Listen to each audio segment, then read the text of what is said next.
July 16, 1918. The air in Ekaterinburg is thick and humid, heavy with the scent of summer rain and coal smoke. Inside a fortified mansion, the Ipatiev House, a family goes about their evening routine. They read, play cards, and write letters. Their world shrunk to these few guarded rooms. The floorboards creak under the heavy boots of their Bolshevik captors. The former Tsar of all the Russias, Nicholas II, reads to his wife, Alexandra. Their children, 4 daughters and a son, are nearby. For them, this is just another day in a long, monotonous captivity. They've been moved from palace to governor's mansion to this merchant's house, always under guard, always uncertain of their future. Tonight, there's a rumor they will be moved again, perhaps to a safer location. The guards are restless. The family packs their few remaining belongings. Unaware of the whispers in the halls, the orders passed down from Moscow, the final decision that has already been made. They believe they are preparing for a journey. In reality, they are living out the final hours of a dynasty that has ruled for over 300 years. This was the last day of the Russian Empire.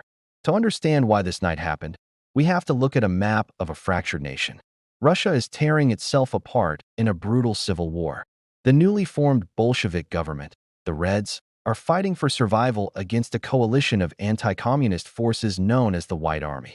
By the summer of 1918, the Whites are closing in on Ekaterinburg, the industrial city in the Ural Mountains where the Romanovs are held. For the Bolshevik leader, Vladimir Lenin, the imperial family is not just a group of prisoners. They are a symbol. As long as Nicholas or his son, Alexei, lived, they were a living banner for the White cause, a potential figurehead to rally royalists and restore the old order.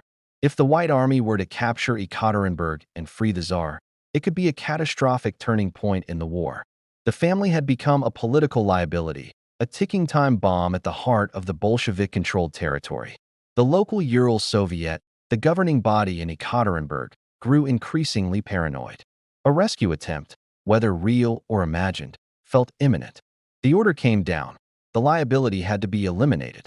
Just after midnight on July 17th, the family's doctor is woken. He is told the family must be moved to the basement immediately for their own safety. The city is chaotic, he's told, and the upper floors are no longer secure. The Romanovs are roused from their sleep. They dress quietly, still believing this is just another relocation. Nicholas carries his frail son, Alexei, who suffers from hemophilia and cannot walk easily. They are led down a narrow flight of stairs into a small, empty cellar room.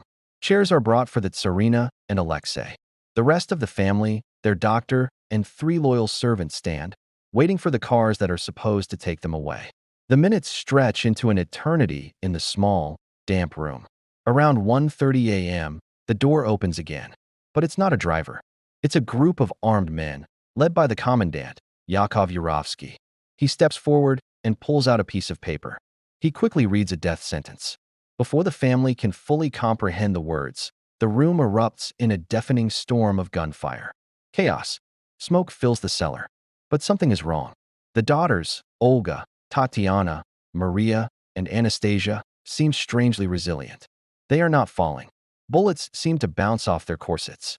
In the panic and darkness, the executioners didn't realize the girls had sewn their family's diamonds and jewels into the linings of their clothes for safekeeping.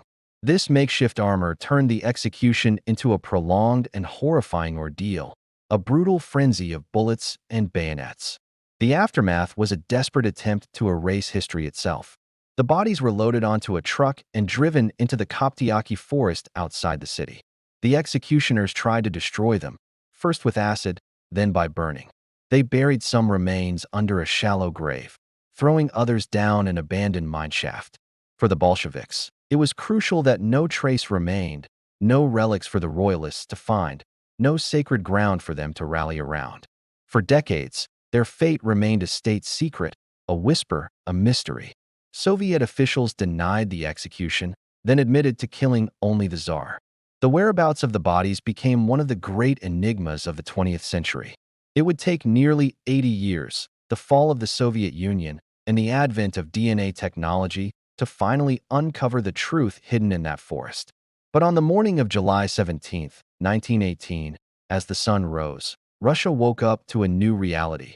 a world without a czar for the first time in over 3 centuries. The empire was gone, and a new, uncertain era had begun. Thank you for watching.